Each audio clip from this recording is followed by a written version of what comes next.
নমস্কার বন্ধুরা, আজকে আমি আপনাদেরকে ফুলকপির চপ বানিয়ে দেখাবো। আপনারা সম্পূর্ণ পুরো ভিডিওটা প্রথম থেকে শেষ পর্যন্ত দেখুন আমি কিভাবে ফুলকপির চপ বানাই।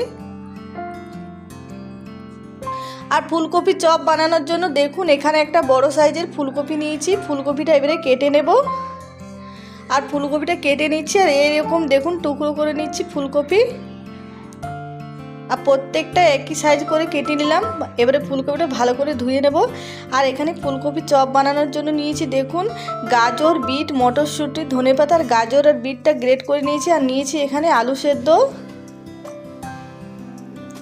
আর এবারে ফুলকপিটা ভেজে নেব প্রথমে। তার জন্য ফুলকপির মধ্যে দিয়ে দিচ্ছি পরিমাণ মতো নুন আর দিয়ে দেবো হলুদ গুঁড়ো। আর নুন আর হলুদ গুঁড়ো ভালো করে মাখিয়ে নেব।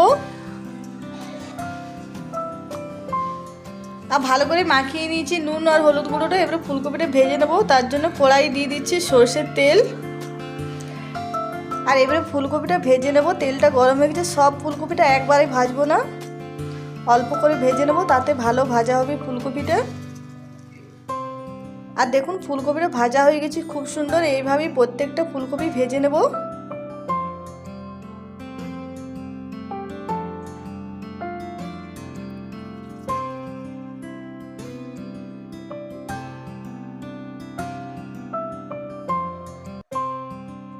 আর সব ফুলকপিটাই ভাজা হয়ে গেল আমার। ফুলকপি ভাজার তেলের মধ্যে আমি আরও একটু দিয়ে দিচ্ছি সরষের তেল। তেলটা গরম হয়ে গেছে ভালো করে। এবারে এর মধ্যে দিয়ে দিলাম রসুন বাটা। আর দিয়ে দিচ্ছি আদা, কাঁচা লঙ্কা, জিরে বাটা।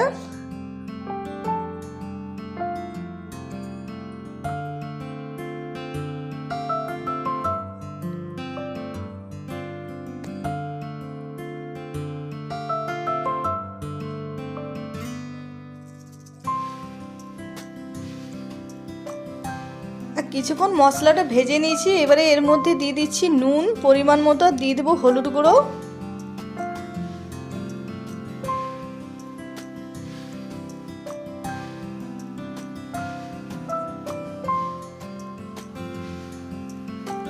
নুন আর হলুদ গুঁড়োটা দিয়ে খুব ভালো করে মিশিয়ে নেব।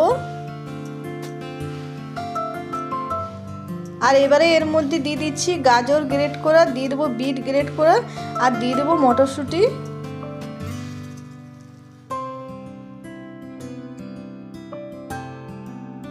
আর এবারে এগুলো মশলার সঙ্গে খুব ভালো করে মিশিয়ে নেব।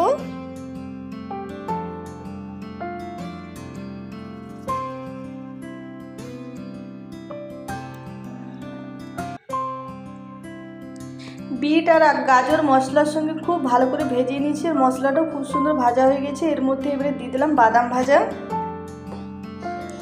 আর এবারে দিয়ে দিচ্ছি আলু সেদ্ধ।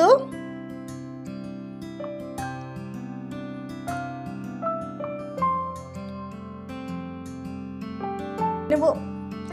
আর আলু সেদ্ধটা এবারে খুব ভালো করে মিশিয়ে নেব মশলার সঙ্গে। আর খুব ভালো করে মেশানো হয়ে গেছে মশলার সঙ্গে আলুটা। এবারে দিয়ে দিচ্ছি নামানোর আগে ধনেপাতা কুচি। আর ধনেপাতা কুচি দিয়ে ভালো করে মিশিয়ে এবারে নামিয়ে নিচ্ছি। একটা পাত্রের মধ্যে ঢেলে নিচ্ছি। আর এখানে অনেকটাই আলুর পুর হয়েছে বন্ধুরা। অতটা আলু আমার ফুলকপি চপের জন্য লাগবে না। আমি কিছুটা প্লেন চপ বানাবো, তার জন্য একটু বেশি পরিমাণে বানিয়েছি। আর এবারে দেখুন এরকম একটু মশলা নিয়ে এরকম গোল করে নিয়েছি। আর এবারে ফুলকপি ভেজে রাখা ফুলকপিটা একটা দিয়ে দিলাম। আর এইভাবে দেখুন বানিয়ে নিচ্ছি।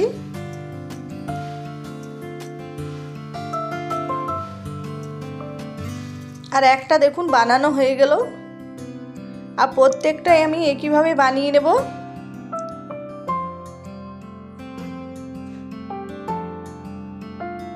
আর প্রত্যেকটাই আমি একইভাবে আলুর পুরে ফুলকপিটা ঢেকে দেবো, ভাজা ফুলকপিটা।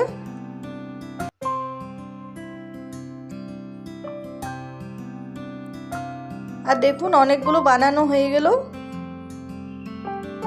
আর এবারে নিয়ে নিচ্ছি আমি এখানে বেসন একটা পাত্রের মধ্যে। আর এবারে বেসনটা একটু জল দিয়ে ভালো করে গুলে নেবো। একটু একটু জল দেবো, একবারে বেশি জল দেওয়া যাবে না, নাহলে পাতলা হয়ে যাবে।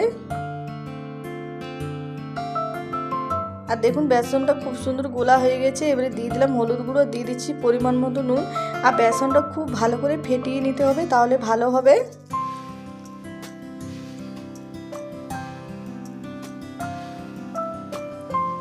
আর বেসনটা আমি আগেই ভালো করে ফেটিয়ে নিয়েছি, আপনাদেরকে দেখানো হয়নি। আর এবারে একটু জল দিয়ে ভালো করে মিশিয়ে নিলাম। আর দেখুন ব্যাটারটা এরকম রেখেছি।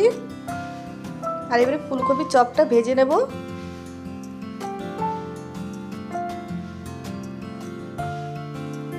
আর চপ ভাজার জন্য আমি এখানে সরষের তেল গরম হতে দিয়েছি। তেলটা খুব সুন্দর গরম হয়ে গেছে, এবারে চপটা ভেজে নিচ্ছি।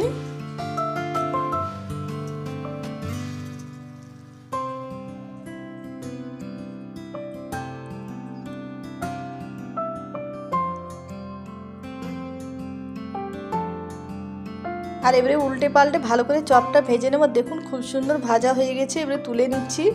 আর একে একে প্রত্যেকটাই চপ আমি একইভাবে ভেজে নেব। আর শীতের দিনে ফুলকপির চপ খেতে দারুণ লাগে বন্ধুরা। আর আজকের ভিডিওটা পছন্দ হলে প্লিজ লাইক শেয়ার কমেন্ট করবেন। আর যারা নতুন দেখছেন তারা অবশ্যই আমার চ্যানেলটা সাবস্ক্রাইব করবেন, পাশে থাকবেন। আর শীত থাকতে থাকতে বন্ধুরা এরকম ফুলকপির চপ বানিয়ে খান, খেতে দারুণ লাগে। আর কমেন্টে নিশ্চয়ই জানাবেন কেমন হয়েছে কেমন না আজকের ভিডিও।